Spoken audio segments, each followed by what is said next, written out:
আসসালামু আলাইকুম। আপনারা সবাই কেমন আছেন? আশা করি অনেক ভালো আছেন। আমি আজ আবার চলে আসলাম গরুর হাটে গরু কেনার উদ্দেশ্য নিয়ে। তো আমি আপনাদেরকে আজকে দেখাবো আমি কী জাতের গরু কিনি এবং কেমন গরু কিনি, কত টাকা দিয়ে কিনি। এর আগে একটা গরু কেনা হয়েছে, বিশেষ কারণবশত আমি আপনাদেরকে দেখাতে পারিনি কেমন গরু কিনেছি। তো ইনশাআল্লাহ আমি আপনাদেরকে আমাদের খামারে নিয়ে যেয়ে দেখাবো যে কী জাতের গরু কিনেছি। তো আসলে আমার গরু কেনার উদ্দেশ্য খুব বড় গরু কিনবো না, আমি এখন মোটা তাজাকরণ প্রক্রিয়া ছেড়ে দিয়ে বাড়িতে বাছুর উৎপাদনের জন্য বা বাচ্চা উৎপাদনের জন্য গরু কেনার জন্য আমি গরুর হাটে আসছি।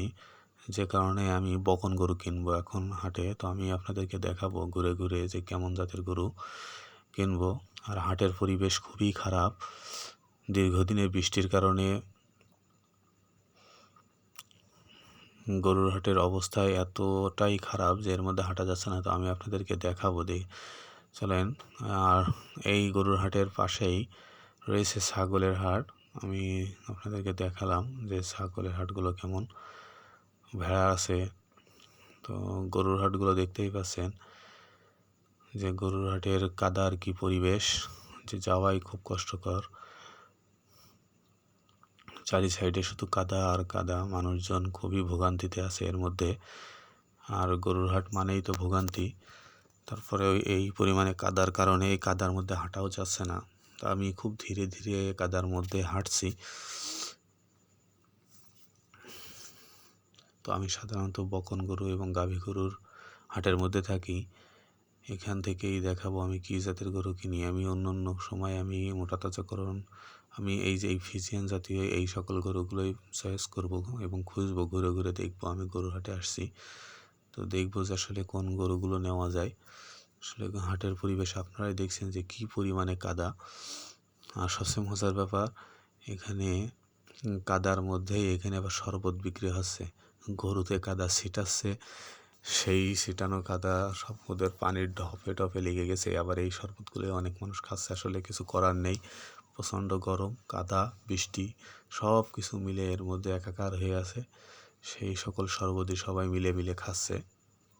তো আমাকে বলছিল খাইতে, আমি বললাম ভাই আমার খুব ঠান্ডা লেগেছে, আমি ওই শরবত আপনার খাবো না।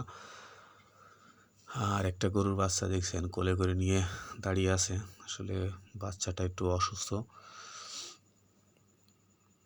তো আমি আগাইতেই পারছি না হাটের মধ্যে, আসলে কোন জায়গায় যাব। আসলে ওই সাইডে গরুর বাছুর থাকে, তো আমি ওখানে যাইতে পারছি না। আমি এই জাতীয় গরুগুলো দেখতে চাচ্ছি।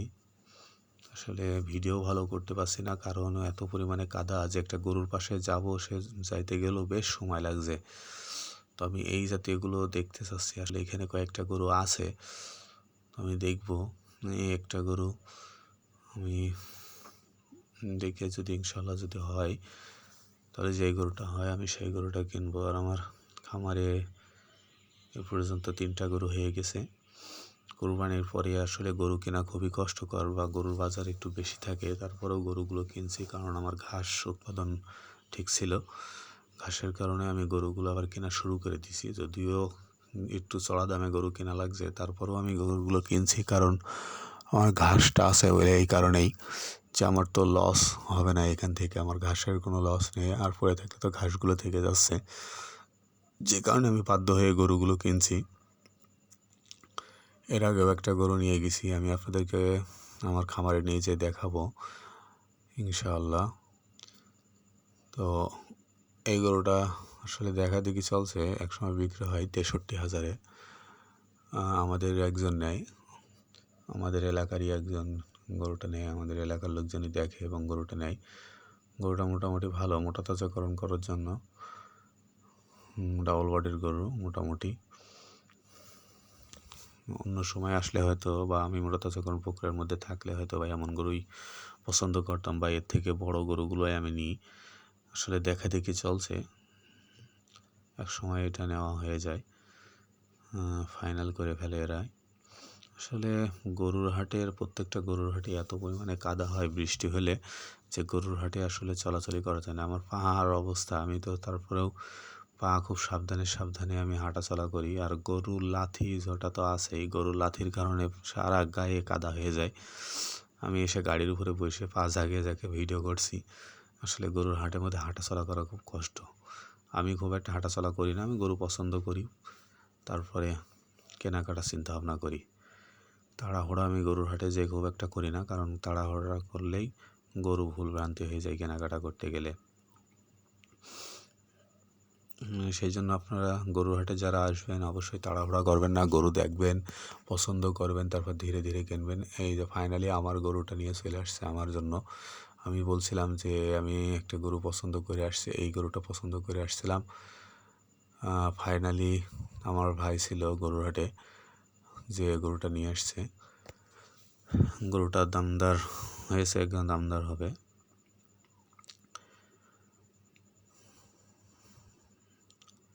তো আমি এই সকল জাতের গরুগুলোই আসলে নেওয়ার চেষ্টা করছি, ফিজিয়ান বা এই সকল গরুগুলো, জার্সি, এইগুলো গরুগুলো আসলে খাবার খুব ভালো খায়। এদের খাবার খাওয়ানোর জন্য বেশি একটা টেনশন করা লাগে না।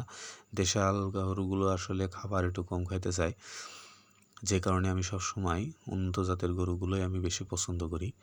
উন্নত জাতের গরুগুলো একটু রাখলে আবার একটু অনেক বেশি বড় হয়, যে কারণে দেখা যাচ্ছে যে আমার কিনতে গেলে যদি 2-1 হাজার টাকা সমস্যাও হয়, তো সেই টাকাটা দেখা যাচ্ছে ও বড় হয়ে পুষিয়ে যায়। তো আপনারাও চিন্তা করবেন গরু কেনার উন্নত জাতের গরু কেনার জন্য। তো গরু আমাদের কেনাকাটার পরে আমরা গাড়িতে যখন সাজাই প্রচণ্ড বৃষ্টি হয়, এবং বৃষ্টির মধ্যে অনেক ভোগান্তির পরে আসলে আমি অন্য একটা ভিডিওতে বলবো যে আমার কি ভোগান্তিটা হয়, প্রচণ্ডই ভোগান্তি হয়। তো ইনশাল্লাহ আমি আপনাদেরকে অন্য ভিডিওতে দেখাবো। তো এখন এই পর্যন্তই। আপনারা সকলে আমার জন্য দোয়া করবেন এবং আমার পরিবারের জন্য সকলে দোয়া করবেন। আল্লাহ হাফেজ।